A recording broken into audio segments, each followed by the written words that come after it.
How did you land on uncommodified as your passion, your hook, as part of your brand? And it's a tricky word sometimes. You look It at it and you're is. like uncommodified. So how Yeah. did you land on that concept?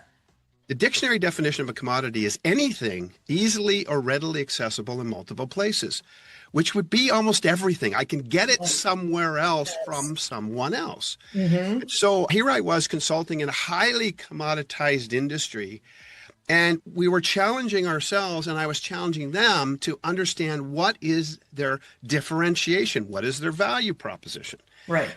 So differentiation has everything to do with, of course, saying, what are my unique add on to this thing that I can buy anywhere? Right. And so this led me to this idea that how would we uncommodify a product, a market, a process? And this goes back to the people and the value that we add, the difference we choose to make. And so I began to play around with this idea of uncommodification in the early 2000s. Welcome to the Turbo Branding Show, where we help you ignite your growth by leveraging your brand to grow faster, easier, and more successfully. I'm your host, Sue Kirshner, and today I'm welcoming Tim Windsor to the show. So let's delve into today's episode and turbocharge your brand. First, thank you so much for being here, Tim. I'm a huge fan of your podcast, so I'm excited to have you on.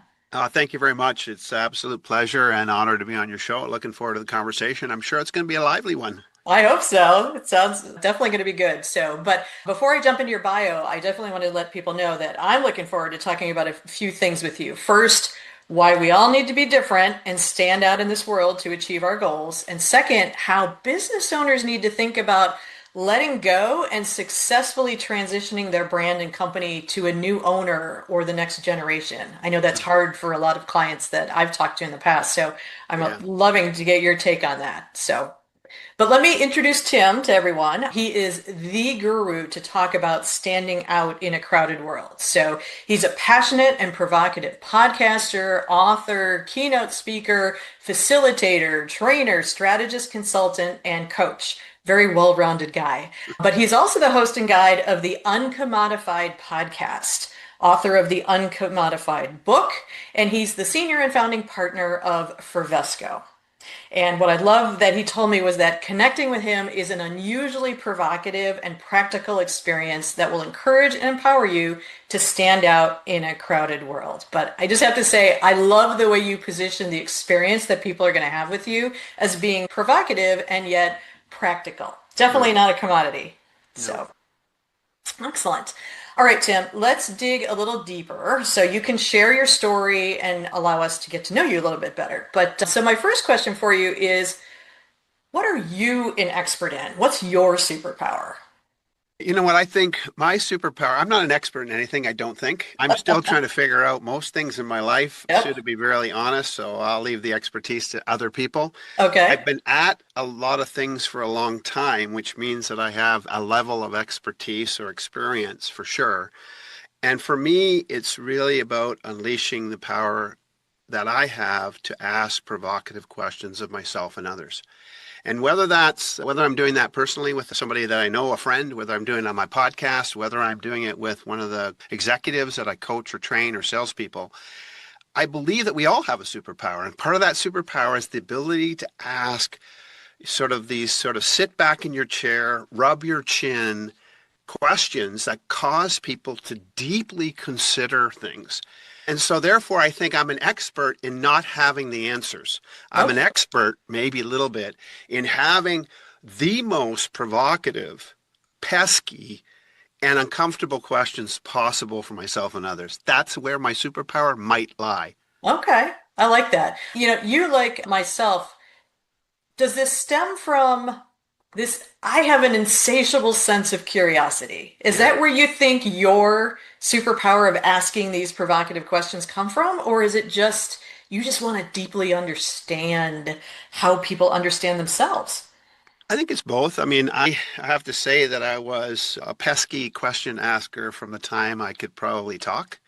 got me into a lot of trouble. Got kicked out of grade 9 science for asking far too many questions, which was surprising to me because I sort of thought that science was where we ask questions, where we Right. experiment, where we have an hypothesis and we test it, Yeah. not just to prove it's true, but potentially to prove it's untrue.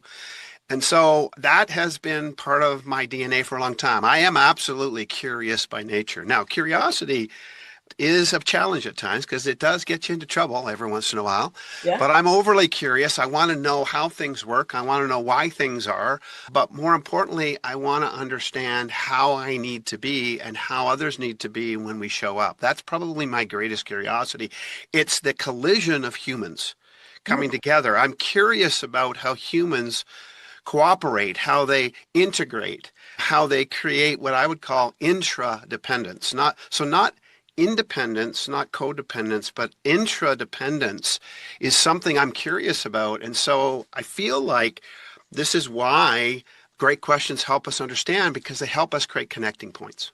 Right. I love that. And that's what branding's all about, which is what excites me, right? It's creating these relationships, and you cannot have these intrapersonal relationships unless you truly understand the other person. And in order to do that, you need to ask the questions. So I love that. Let me ask you then, so how did you then leverage this curiosity, this superpower to ask provocative questions? How did you leverage that into your journey to build a business, write a book, and create a podcast around this passion? Well, so I think it started for me in that I had a curiosity about marketing early on, actually, in my career. At that time in my career, so really in my life, I'm almost 60 now, and I have only worked for other people about 3.5 years in my whole life. Hmm. So I started a home building company with my older brother when I was in my teens. And then what happened was I had an experience where there were some people in my life, an older gentleman who owned a small marketing company. And what happened was he got quite sick with Parkinson's disease, and we were Mm. very good friends. And we helped them out during that season of their life. They actually came to live with us before they ended up transitioning and moving out to Western Canada where they had built a home to go. And they Okay. wanted to give us money for helping. And I said, no, I don't want that. And he said, look, I have this marketing business that I haven't run now for 3 years. It was just me. He had Yeah. certain products in the tourist industry in our area. He said, how about I give you the company? And I Wow. thought, well, that's kind of interesting. I'm interested in marketing. So I left a job. I was 21 years old. Yeah. I left a job. I was making $65,000 a year. And when I was 21, so Wow. this is now in the early 80s. That's amazing. And I was the business manager at a car dealership. And I just said to my wife, you know what? I'm going to try this. What's the worst thing that could happen? I could fail. Yeah. Yeah. So I took over and resurrected this marketing company, and we started getting some traction. And what happened was the products that I resurrected were competing directly with some local products in my community that was owned by a larger publishing company. And I was becoming a little bit of a nuisance to them, as I can be, because I like to take market share. I like to get my game on. And so Yeah. what happened is they came to me, the president came to me and said, look, there's two options here. We can go at you and snow you under if you'd like, because we'll take you out if we'd like to. Or why don't you just come work for us? Because you're a nuisance. You're never going to really take a big share here. Why don't you come and work for me? And so I did. And Yeah. that's where I began to cut my teeth in a different way because now I was publishing a business magazine. I was getting into the marketing end of it, but I still wanted to have a different experience. And so I decided to go from there. I went back into my own marketing business and Okay. started to solve marketing problems. Over the years, the journey was I began to recognize that a lot of marketing problems for companies that I was consulting with at the time, and I was doing mostly cost saving consulting at that point. I Yeah. charged basically a percentage of the cost saving year one, and I let the company retain it all going forward. So I made a ton of money for a little bit of work, but there was no risk for the client. So Oh, that's how I got into it. And then genius. I Yeah. began to realize that marketing problems tended to be sales problems, and sales problems and marketing problems tended to be leadership problems. And so this led me on this journey towards going from a marketing consulting business to a sales enablement business to a marketing sales and leadership enablement business. And that shaped the majority of what we've done. And we sort of hold two brands for this. So one of our Okay. brands is FERVESCO, as you mentioned, which is Right. more that corporate sort of side of our business as we work across North America and into Europe with that company. And then this whole uncommodified thing sort of spun out of it. But my journey really was marketing problems are sales problems, and marketing problems are leadership problems, people problems. And that's how I sort of ended up. And to be honest, most of my business has been because of luck and good fortune.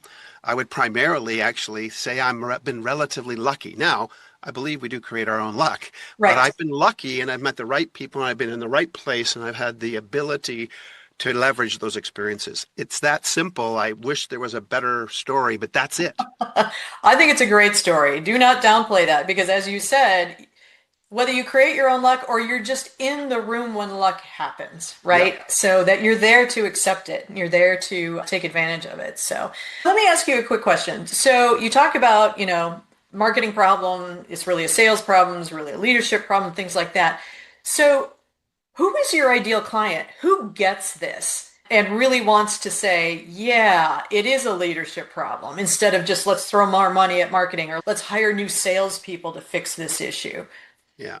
So I would define that my perfect client for me is a sophisticated enough leader who understands this proposition. Now, they either understand it before they meet me, Yeah. or I challenge them to understand it because if they understand this, then I think we can work together. And that's this.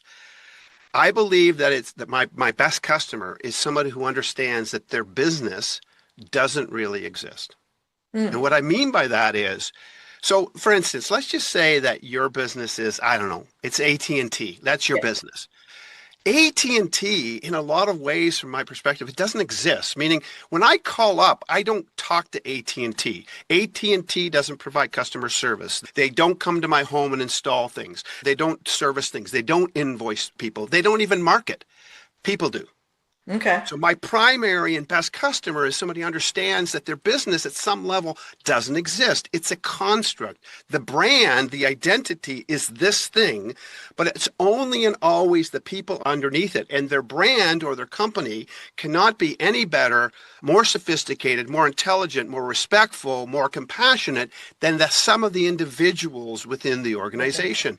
And Mm-hmm. so if I get somebody to buy into this, or if they fundamentally agree with this, then they'll recognize that the leverage, I believe, to improving the business is improving the people. And Mm. that's what I want a customer to ultimately buy into. And we use this term buy into, it's a transactional term. It's ultimately what I'm selling. If I can Right. sell a customer or somebody on this idea, or they've already bought into that, that's my best customer. Because if they can't buy into that idea, they're going to want to fix business problems, Right. but I actually don't believe there are business problems. There are people and process problems, but primarily people People. problems. Right. Exactly. Right. You could have the best process in the world if the people can't implement it or can't follow it, doesn't matter, right? 100%. 100%. So, okay. And I love that take about it being the people and the construct. And, you have the brand, and this is what I talk about as well, is with branding, you can say whatever you want, but really it comes down to the experience that people have, which then gets to your point about it's the people delivering the experience, and that's what makes or break the brand. So, I'm going to switch a little bit and talk about how did you land on uncommodified as your passion, your hook, as part of your brand? And it's a tricky word sometimes. You look at It it and you're is. like, yeah, Yeah. commodified. I get it, uncommodified. So how Yeah. did you land on that concept? So what happened was, I had the great fortune, again, this goes back to luck. In the early 2000s, I landed a contract with Moen, the faucet company in Okay. Canada. And for 13 years, I did all the sales training, engagement training. I worked with their leadership. I worked with the executives. I worked with every division within Moen Canada. And they work in primarily a commoditized industry at the end of the day. Now, I also believe, by the way, that all businesses are sell or deal in, and by the way, even service businesses, even frankly, political and religious ideologies, okay, are commodities. And what I Mm, mean by that is the dictionary definition of a commodity is not just, gold and copper and coffee. right. The dictionary definition of a commodity is anything easily or readily accessible in multiple places, which would be almost everything. I can get it Right. somewhere else Yes. from someone else. Mm-hmm. So here I was consulting in a highly commoditized industry, and we were challenging ourselves, and I was challenging them to understand what is their differentiation, what is their value proposition. Right. So differentiation has everything to do with, of course, saying, what are my unique add on to this thing that I can buy anywhere? Right. And so this led me to this idea that how would we uncommodify a product, a market, a process? And this goes back to the people and the value that we add, the difference we choose to make. And so I began to play around with this idea of uncommodification in the early 2000s and Hmm. started developing some training and some thinking around this. And yeah, it was a bit of a weird word and trying to describe it. It was a Yeah. word that wasn't a word, actually. Yeah. And so I was trying to figure out, but then it led me down this pathway because I had to challenge myself and others of how do we sell and differentiate ourselves when in fact I'm selling the exact same thing. And the challenge is most people end up differentiating on price. Yeah. And salespeople, I've trained salespeople for 30 years, and unfortunately, salespeople will always tell you the customer is always focused on price. I would make the argument the salesperson's always focused on price. And so if we're going to differentiate ourselves or uncommodify something, then we have to look at our unique thing that we bring. And so this led on me on this journey. I developed some training, I developed some modules underneath this, and some strategies of uncommodification, we'll call it. I began to teach them, train them, but then this began to get a life of its own. It started to really cause a bit of a fire and stir in people and in myself because I also recognized that I didn't want to be a commodity. Because the worst problem, I think, Yeah. in business and societies isn't just that products are commoditized and that products are commoditized, but actually, unfortunately, some of the best people I've met over the years had also become commodities. They had Yeah. become commodities to get their job. They had sold out their uniqueness. They had put on the tie and they had buttoned themselves up in a way that wasn't themselves for the sake of something else they wanted to gain. And I Right. felt like that was a terrible trade-off. And so this led on this journey to not only processes and products being uncommodified, but people. And that's been my major thrust now for the last probably 20 years. Yeah, I like that. I like that. Two reasons is number one, I've been reading a lot. I have kids in their 20s who are trying to find jobs in this crazy job market, with the way that everything has changed about everything's done online, no one ever evaluates you personally and so how do you stand out? And it's talking about how, for all these, Gen Z kids trying to find jobs and all that is, set up a website that talks about your brand personally and things like that, something to distinguish you and to move forward. But I also like this idea about refusing to be a commodity as a person, as a personal brand, because even when I worked in corporate, people, HR and managers and people would always say, like, oh, no matter how good you are, you're replaceable. Every single person is replaceable. And then you start to put that on your shoulders and you start to believe that and start to think that, oh, well, I'm replaceable. No matter what I do, they're going to find somebody else who can do the same thing. And it really, I think it messes with your psyche. And like you said, we all need to embrace how we're different and we all need to communicate how we're different. And when you find the person who gravitates to that difference, things explode. It'll make a huge amount of difference for both an organization as well as for the person themselves. Absolutely. And, in my own journey, I mean, let's also be honest. So being uncommodified, being different, expressing your uniqueness. And I always put a caveat there for the positive benefit of myself and others. So I want to put a caveat with this Positive. because Yeah. unfettered uncommodification is dangerous. Okay. So Yeah. I'm so different and I'm just being me can lead to a lot of bad things. Okay. So I always want to put a caveat here. It's uncommodified for the positive benefit of myself and others. That's the qualifier because that's important or we can get a little bit wonky and I can get wonky on any given day. So I'm going to put that caveat on here. But once I start to see that as what does it look like, then I ask myself, how do I bring my unique expression? How do I bring the unique person that I am into something for the positive benefit of myself or others? And what does that look like? And there's been times, by the way, that in doing that, that's been very costly. Mm. So it's not just, bed of roses, and we shouldn't be Pollyannish about this and put on our rose-colored glasses because life isn't like that. Sometimes commodification actually gets you accepted and makes you acceptable and gets you in the door. That's the Get you in problem. the door. Now, Hmm. the thing that I look at here is that if I'm not careful and I give up too much of myself and I sell out, I can't maintain that long term. And so Okay. there's a balance here, but being uncommodified will cost you. Now, my opinion is it always pays in the end. Yeah. It always pays in the end to be true to myself, to have integrity, to have a line that I don't want to cross and understanding who I am. I don't buy into the idea that I'm a work person and I'm a home person and they're different. Listen, if you lie at home, you lie at work. I'm sorry. You cheat at work, you cheat at home. I don't buy into this dichotomized idea that we're a work person and a home person. No, we're a person. Right. If we're fundamentally messed up at home, we're going to be or vice versa. So the Mhm. challenge here is to understand what it looks like. And there's been times I can tell you, I've lost large contracts. We're talking, over $100,000 worth of work. I've Yeah. lost because I chose to express something that was in a unique way that had to be said, in my opinion, and Okay. it's cost me dearly. And here's the thing is, I don't care. Yeah. I don't care Yeah. because to compromise myself for money makes me so disingenuous. I can't go to bed with myself. Yeah. That's something I'm not going to do. I'll never do it. People can choose to do it all day long. That's not for me. That's not my brand. Yeah.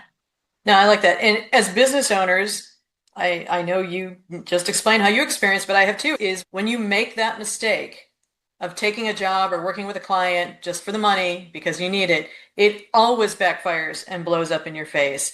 And you only have to do that one or two times before, as a business owner, you start to really understand about the courage of saying no to certain, to certain types of clients, to certain jobs, or like you said, just saying, I know this is going to upset you, but I have to say this. You hired me for my expertise, and my expertise is telling you this. 100%. And Yeah. it doesn't always work out this way, but I will tell you that I had an experience a couple of years ago where I lost a sizable contract and that was fine. We parted ways, by the way, in very positive ways and shook hands and said, this just isn't for us. The best part of this story is a year and a half later, I was running an event in my local community and the senior vice president of sales and marketing of this company came to an event I was doing and came up to me after and said, I was reminded today why I need you to work with my team again. And I was reinvited back a year and a half later to Yeah. come back into that company. And now we're reestablishing relationships and I'm working with them. Now, whether or not the story had a happy ending or not doesn't really matter. But sometimes the universe shines upon us in such a way that it gives back to us something that we were willing to give away or willing to walk away from. Not always, Yeah. because if we have that mentality, we're going to get fundamentally crushed and disappointed at some level. Yeah. But sometimes that's what happens is that people have an epiphany and realize that actually that thing that they found offensive or difficult was the very thing they needed actually to move themselves forward. Yeah. Excellent. All right, well, let's talk a little bit now about a new topic. Tell me a little bit about what's next for Uncommodified and for FERVESCO, because I want to get into the subject that you and I talked about prior to this taping about how do you let go of your company? How do you let go of your brand as you transition out to either a next generation or sell the company or things like that? Because I would think it's hard for founders to do that. And I'd love to get your insight on it. Yeah, so FERVESCO has always been a very small business. I wanted to keep it small and boutique for lots of reasons that we won't go into today, but just for the way it fit me. And so for many, many years, FERVESCO was me. In the last number of years, if people went on fervesco.ca, it's primarily a Canadian domain, so it's .ca, shaping out and there's more people involved. And then we have this other brand. We always had Uncommodified, but we spun it out really as another brand. And that's where the podcast, the book, and all things Uncommodified live. So part of the journey for me of disconnecting myself as the founder of FERVESCO potentially into the future is I've actually carved out another place where I can live outside of FERVESCO. So Okay. I will say that strategically, if somebody went to fervesco.ca and they went to uncommodified.com, they're going to see two very different things. On uncommodified.com, they're going to see it's all about me, Yeah. which by the way is very uncomfortable because I've never been into all about me, which is And very and the strange. sheep. They're going to Yeah, see the I'm sheep. not, yeah, it's all about me and the sheep there, okay?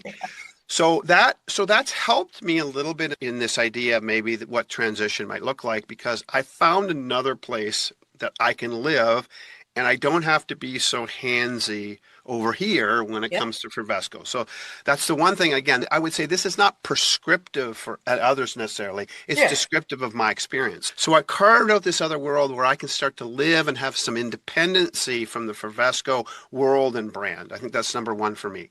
The Yeah. second thing is starting to give away the work that I love, not just work that I hate. Mm, So that was another part of the transition. And it was really, really hard. Man, it is easy to delegate and give away shit you don't like doing. That's easy. right. So I began to realize that I was crossing the Rubicon in this journey to the other side of the river when I began to start giving away work, client work, marketing work that I love doing. Yeah. And that was really hard because as much as it was busting my ass and killing me, because there was a season where I was getting up literally at 3:30 in the morning, literally. It's Yeah. clock set 3:30 in the morning. And I was doing all that heavy lifting before 6 a.m., 7 a.m., and then getting to client work. Wow. And I did that for many years. And I was, I'm not getting younger. That was getting hard.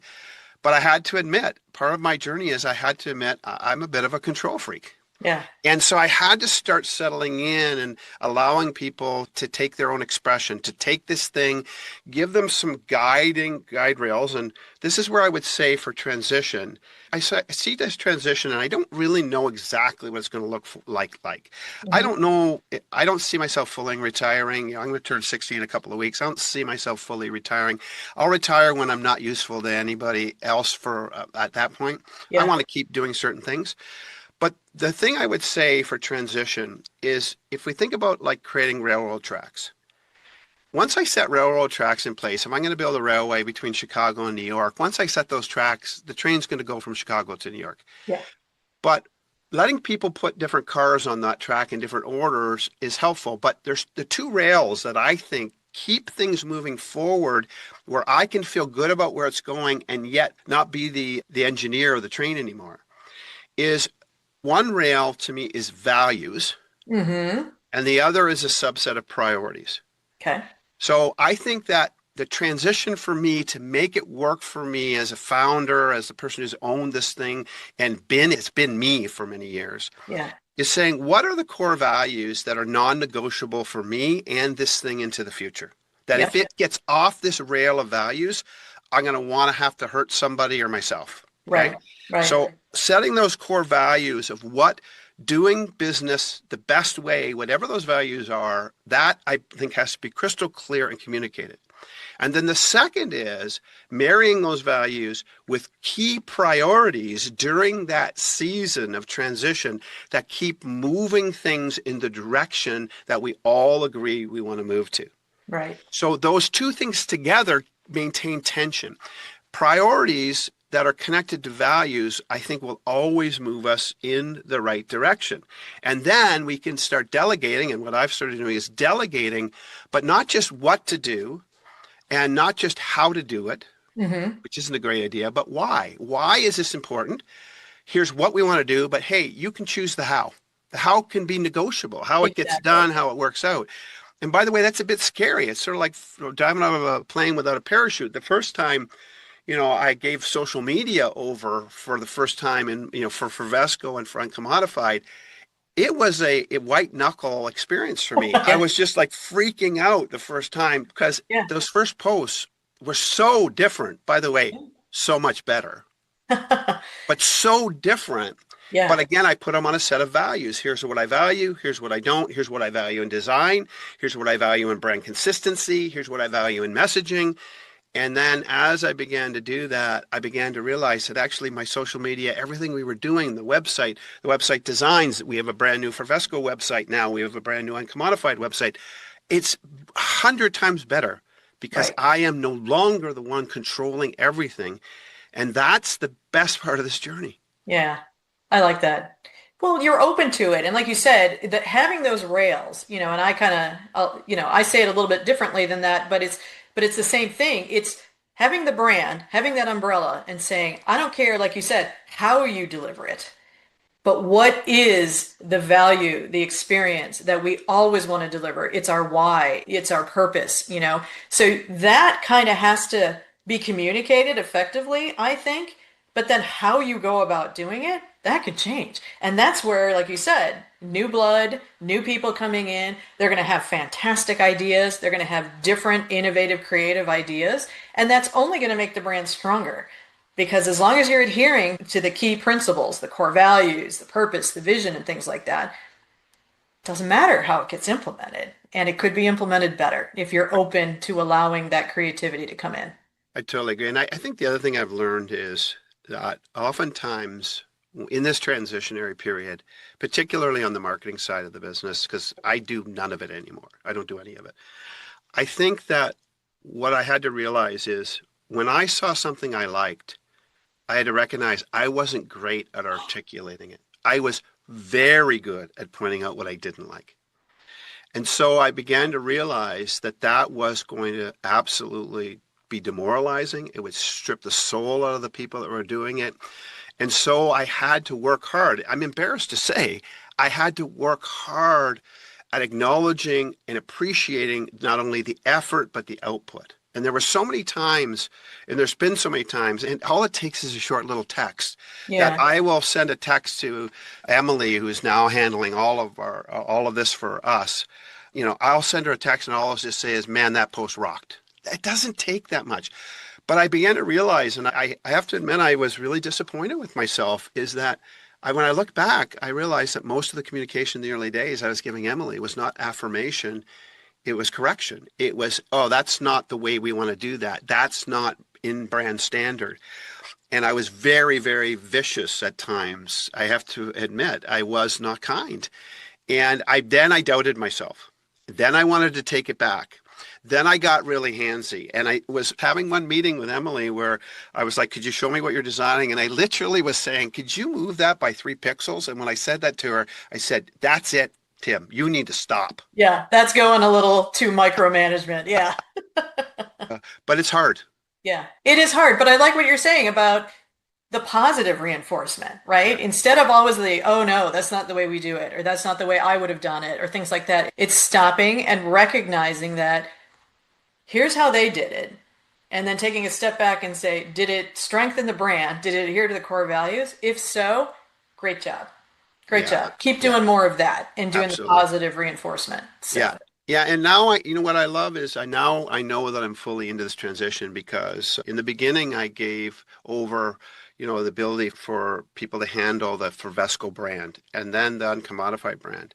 What I've done recently, which is I'm really excited about, is I've now handed over my personal brand. And so I hate to say this to people I'll just out myself on LinkedIn, but 99% of the posts that are posted by Tim Windsor are actually posted by my amazing team yes. who know me so well and know not only what I want to say, but how I want to say it, that there's times where I will get people reaching out to me saying, oh, Tim, that's so on point. That's just you again. And I'm thinking to myself, it's not me again. And so I've actually got to a point now, I've actually handed over my personal brand to others and I'm allowing them to shape it. And you know what? It's such a wonderful feeling because now I also can free myself up to do other work that will help us build the business and move it to a place of greater transition in the future, whatever that looks like. Yeah. I'm doing the same thing. Exactly. It's like, as a branding expert, it's like, why aren't you doing your own branding? Well, I am. I'm setting the tone. I'm Right. setting the rails, right? And Yeah. all this. But I actually have someone who does a lot of my branding and writing for me, who was actually a guest on your show, Jen Anderson, Yeah. my woman. She does a lot of times a better job of capturing my personality and what I want to say than I do when I don't have time to sit down and to do these things. And so I rely on her a lot as my, again, wing woman to help me share my personal brand on LinkedIn and other places. So Absolutely. sometimes we need help.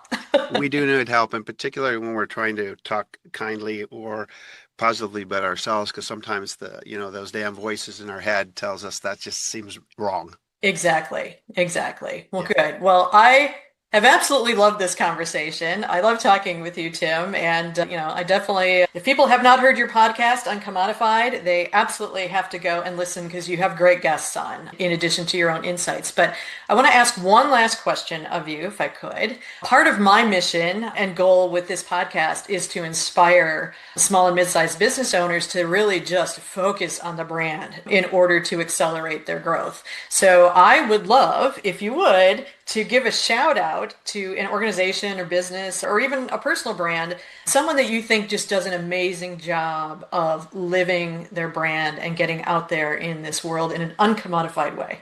Yeah, when you asked me that question, immediately someone came to mind, and that is, it's a person that I have a personal relationship with and a professional relationship because they've done work for me. His name is Aidan Hennebury. It's Hennebry, Aidan Hennebury. Okay. He owns a design studio he called Doghouse Studio. Okay. What I love about the way he's managed his brand, so where Doghouse comes from, they bought a new house and there was this little house in the back, which was a beautiful dog house. It was actually the dog house of the former owners, but it was, it's like 20 feet by 10 feet. So he decides he's going to put his studio and office there. And so he takes the thing and he rides this brand. Now it's Doghouse Studios. And he's got all this stuff associated with it. And he's a marketer extraordinaire. This is what he does for people, but doing it for himself. The brand is so on. It's so interesting. It's so provocative. His design qualities are just so current.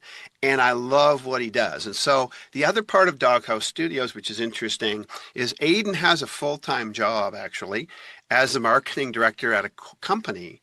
But Aidan has 3 children, and one of his children, Leo, has autism. And so he's 7 years old. He hasn't been able to communicate yet. Hopefully Yeah. he will.